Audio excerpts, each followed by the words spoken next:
Текот на вчерашниот ден некаде после 20 часот беше многу влошена, значи беше однесен од страна на сопругата и братот веднаш во ургентен центар.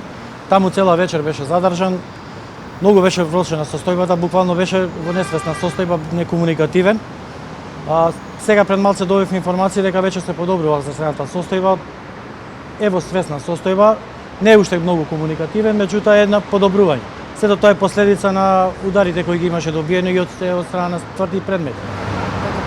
Што очекувате да се случи на 17 јануари кога продолжува судењето? Да почне почеток или пак?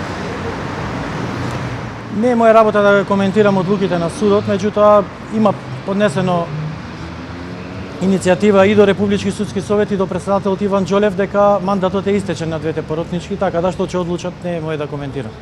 Законски би требало да им престане мандат. Ја раздвои постапката, зашто тогаш не барала, сега тогаш користел 15 дена, сега е за 2-3 дена работата што не може да посетува судење и ова е силна прилика. Значи не е тоа волја на Тони или некој што човекот е истепан, заврши во болница, нема никаква потреба за раздвојување на постапката.